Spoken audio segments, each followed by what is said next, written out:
प्यारे विद्यार्थियों, नमस्कार। स्वागत है आपका आपके ही अपने YouTube चैनल संस्कृतानुराग पर। विद्यार्थियों, आज मैं NCERT द्वारा संचालित 8वीं कक्षा की संस्कृत की पाठ्यपुस्तक रुचिरा तृतीयो भाग के चतुर्दशः पाठः आर्यभट्टः का अध्यापन कार्य सरलतम विधि से कराने जा रहा हूँ। यह पाठ आपकी आगामी परीक्षाओं के दृष्टिकोण से काफ़ी महत्वपूर्ण है। अतः यदि आप इस पाठ को अच्छी तरह से समझ लेते हैं तो आपको आपकी आगामी परीक्षाओं में काफ़ी सुविधा होगी। तो प्रस्तुत है रुचिरा तृतीयो भाग का यह चतुर्दशः अर्थात 14वां पाठ आर्यभट्ट। देखिए इस पाठ को। पूर्व दिशायाम उदेति सूर्य। पूर्व दिशा में सूरज उगता है या सूर्य उगता है। पश्चिम दिशायाम च अस्तम गच्छति, और पश्चिम दिशा में अस्त होता है। पूर्व दिशा में सूरज उगता है और पश्चिम दिशा में अस्त होता है या डूबता है। इति दृश्यते ही लोके, यह देखा जाता है इस संसार में। हम लोग भी प्रतिदिन इस दृश्य को देखते हैं कि सूर्य पूर्व दिशा में उगता है और पश्चिम दिशा में डूबता है। परम नो अनेन अवबोध्यम अस्ति, किंतु इससे यह नहीं समझा जा सकता है या इससे यह नहीं समझना चाहिए यत सूर्यो गतिशील इति, इससे यह नहीं समझना चाहिए कि सूर्य गतिशील है। सामान्यतया होता क्या है, हम देखते हैं कि सूर्य पूरब में उगता है और पश्चिम में डूबता है। तो सामान्य लोग समझते हैं कि सूर्य गतिशील है अर्थात सूर्य चलायमान है, लेकिन नहीं, यह नहीं समझना चाहिए। सूर्यो अचलः, सूर्य अचल है। अचल, अचल का अर्थ होता है जो चलायमान न हो, जो एक स्थान से दूसरे जगह पर जाए नहीं, चले नहीं। तो सूर्यो अचलः, सूर्य अचल है। पृथ्वी च चला, और पृथ्वी चलायमान है। पृथ्वी यह धरती चलायमान है। या स्वकीय अक्षे घूर्णति, यह पृथ्वी अपने अक्ष पर, अपने केंद्र पर घूमती है। इति सांप्रतम सुस्थापितः सिद्धांतः, यह इस समय अच्छी तरह से स्थापित सिद्धांत है। यह सिद्धांत अच्छी तरह से स्थापित किया जा चुका है कि सूर्य अचल है और पृथ्वी अपने अक्ष पर घूमती है। सिद्धांतो अयम प्राथम्येन येन प्रवर्तितः, यह सिद्धांत, कौन सा सिद्धांत, कि सूर्य स्थिर है और पृथ्वी चलायमान है, अपने अक्ष पर घूमती है। यह सिद्धांत प्राथम्येन, सबसे पहले, येन प्रवर्तितः, जिसके द्वारा प्रवर्तित किया गया, जिसके द्वारा यह सिद्धांत लोगों को बताया गया। स आसीत महान गणितज्ञ, वह महान गणितज्ञ थे। ज्योतिर्विच, और ज्योतिषाचार्य भी थे, जिनका नाम था आर्यभट्ट, जिन्होंने इस सिद्धांत को सबसे पहले लोगों को बताया कि सूर्य स्थिर है और पृथ्वी चलायमान है। वह महान गणितज्ञ और ज्योतिषाचार्य थे, जिनका नाम था आर्यभट्ट।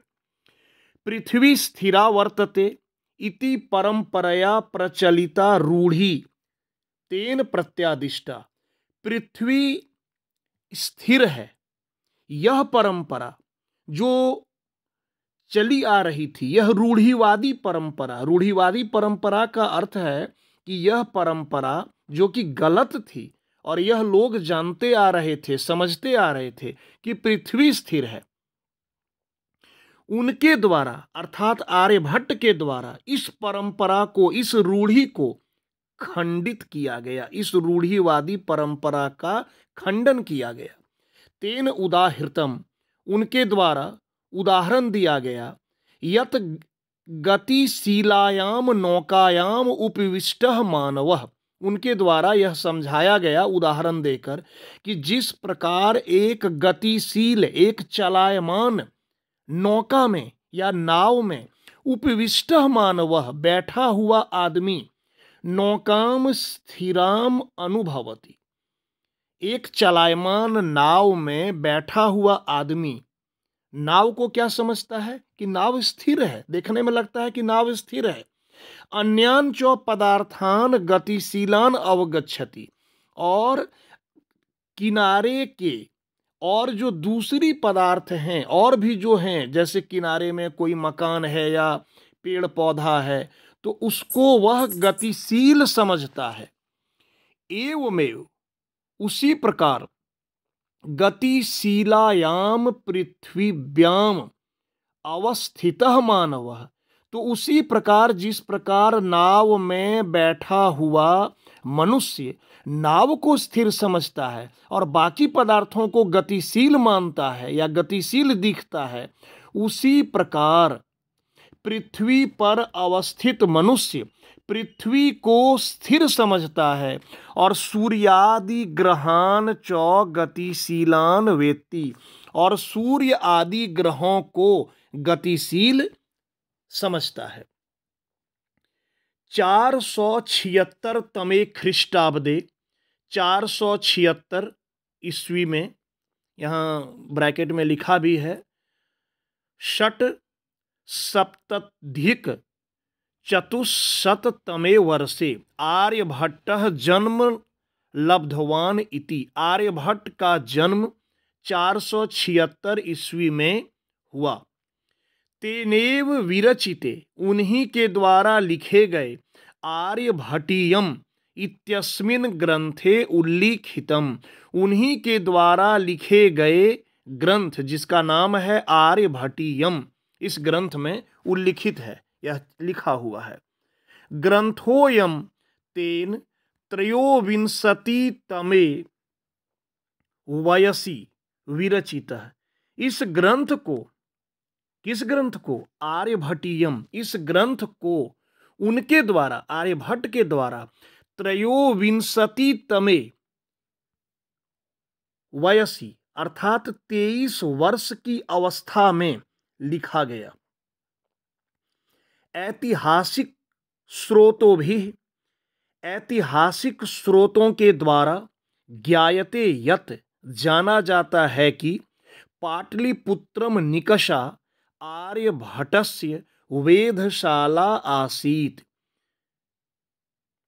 यह जाना जाता है, किसके द्वारा जाना जाता है? तो ऐतिहासिक स्रोतों के द्वारा जाना जाता है कि पाटलिपुत्र के निकट, पाटलिपुत्र जिसका आधुनिक या वर्तमान नाम है पटना, तो पाटलिपुत्र के नजदीक आर्यभट्ट का वेधशाला था। वेधशाला कहते हैं ग्रह नक्षत्रों को जानने की प्रयोगशाला, जहां ग्रह एवं नक्षत्रों के बारे में जानकारी प्राप्त की जाती है। तो पाटलिपुत्र के निकट, पटना के नजदीक उनका वेधशाला था। अनेन इदम अनुमीयते, इससे यह अनुमान लगाया जाता है, यत तस्य कर्म भूमि पाटलिपुत्रम एव आसीत, इसी से यह अनुमान लगाया जाता है कि उनकी कर्म भूमि पाटलिपुत्र ही थी, अर्थात पटना ही था, क्योंकि उनका वेधशाला जो है वह पटना के निकट था। इससे यह अनुमान लगाया जाता है कि उनकी कर्म भूमि पाटलिपुत्र ही था। आगे बढ़ते हैं। आर्यभट्टस्य योगदानम गणित ज्योतिषा संबंधम वर्तते। आर्यभट्ट का योगदान गणित और ज्योतिष से संबद्ध है। यत्र संख्यानाम आकलनम, जहां संख्याओं की गिनती, महत्वम आद धाति, जहां संख्याओं की गिनती अपना महत्व रखती है। आर्यभट्ट फलित ज्योतिष शास्त्रे नो विश्वस्ति स्म। आर्यभट्ट फलित ज्योतिष शास्त्र में विश्वास नहीं करते थे। गणितीय पद्धत्या और गणितीय पद्धति से कृतम आकलनम आधृत्य एव तेन प्रतिपादितम, गणितीय पद्धति के द्वारा किया गया आकलन या किया गया उनके द्वारा जो गिनती थी, इसी से या उसी को आधार मानकर उनके द्वारा यह प्रतिपादित किया गया यत ग्रहणे राहु केतु नाम को दानवो नास्ति, कि ग्रहों में राहु और केतु नाम का दानव नहीं है। देखिए, सामान्यतया लोगों में ये भ्रांति है, लोगों में यह रूढ़िवादी परंपरा है कि राहु और केतु नाम का दो दानव था, दो राक्षस था। लेकिन इन्होंने यह बताया, प्रतिपादित किया कि राहु और केतु नाम का दानव नहीं है। तत्र तु सूर्य चंद्र पृथ्वी इति त्रीणि एव कारणानि, कि वहां तो सूर्य चंद्र पृथ्वी ये तीन कारण हैं। सूर्यम परितः भ्रमन्त्याः पृथिव्याः चंद्रस्य परिक्रमा पथेन संयोगाद ग्रहणम भवति।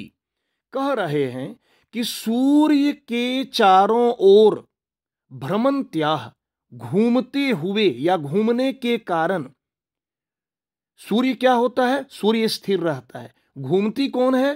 पृथ्वी। तो कह रहा है कि सूर्यम परितः, सूर्य के चारों ओर घूमती हुई पृथ्वी के द्वारा चंद्रस्य परिक्रमा पथेन, चंद्रमा के परिक्रमा पथ पर संयोगाद, संयोग से ग्रहणम भवति, ग्रहण होता है।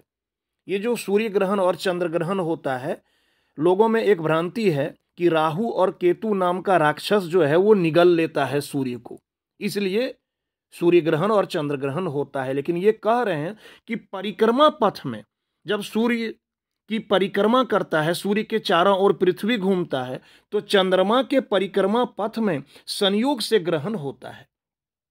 देखिए, इसको विस्तार से बताया है। यदा पृथिव्याः छायापातेन, जब पृथ्वी का छाया पड़ने से, पृथ्वी की छाया अर्थात परछाई पड़ने से चंद्रस्य प्रकाशः अवरुध्यते, चंद्रमा का प्रकाश रुक जाता है। अवरुध्यते का अर्थ होता है उसमें रुकावट आ जाती है, चंद्रमा का प्रकाश रुक जाता है। तदा चंद्र ग्रहणम भवति, तब चंद्र ग्रहण होता है कि चंद्रमा का प्रकाश रुक गया तो चंद्र ग्रहण होता है। तथैव, उसी प्रकार पृथ्वी सूर्ययोः मध्ये, उसी प्रकार पृथ्वी और सूर्य के बीच में समागतस्य चंद्रस्य छायापातेन, आए हुए चंद्रमा के छायापात से सूर्य ग्रहणम दृश्यते, सूर्य ग्रहण दिखाई पड़ता है। कि जिस प्रकार चंद्र ग्रहण होता है उसी प्रकार पृथ्वी और सूर्य के बीच में आए हुए चंद्रमा के छायापात के कारण सूर्य ग्रहण दिखाई पड़ता है। समाजे नूतनानाम विचाराणाम स्वीकरणे, समाज में नए विचारों को स्वीकार करने में प्रायः सामान्य जनाः काठिन्यम अनुभवन्ति।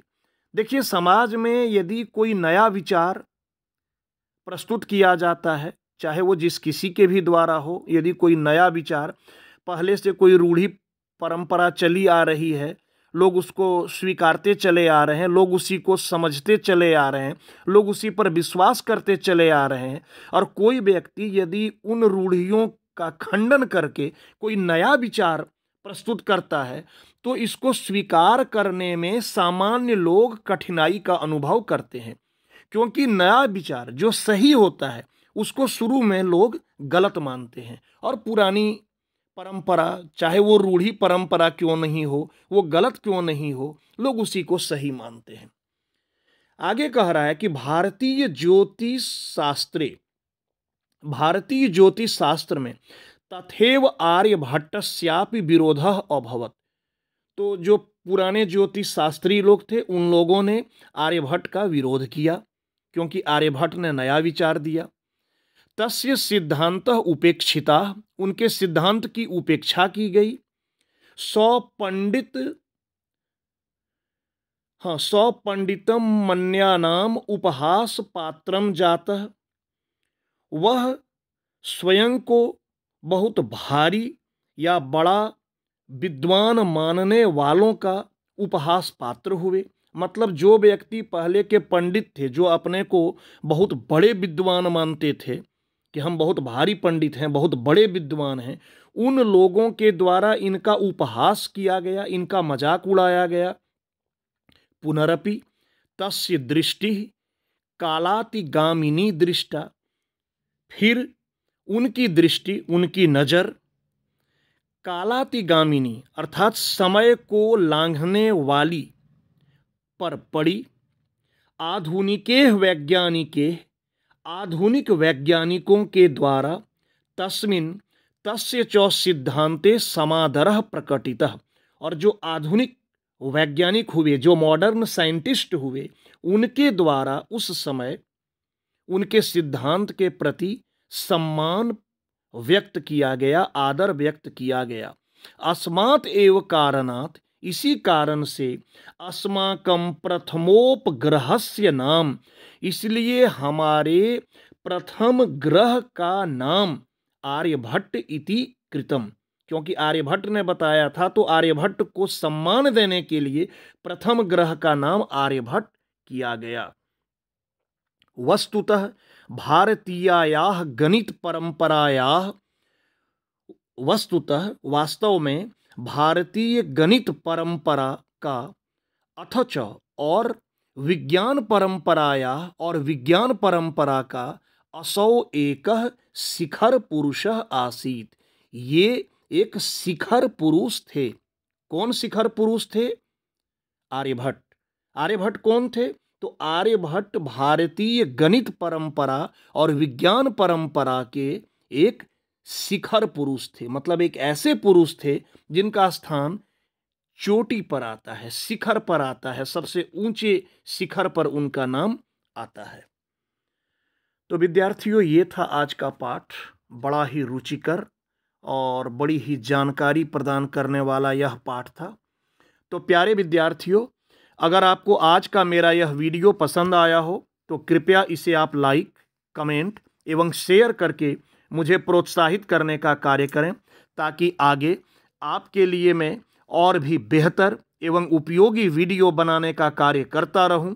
साथ ही मेरे इस चैनल संस्कृतानुराग को यदि आप अब तक सब्सक्राइब नहीं किए हैं तो इसे आप अवश्य सब्सक्राइब कर लें एवं नोटिफिकेशन को भी ऑन कर लें, ताकि मेरे द्वारा इस चैनल पर अपलोड किए गए प्रत्येक वीडियो की सूचना सर्वप्रथम आपको प्राप्त हो सके। तो आज के लिए इतना ही। अगले वीडियो में मैं इस पाठ का लिखित प्रश्नोत्तर प्रस्तुत करूंगा। तब तक के लिए आप सबों को मेरी ओर से बहुत बहुत धन्यवाद।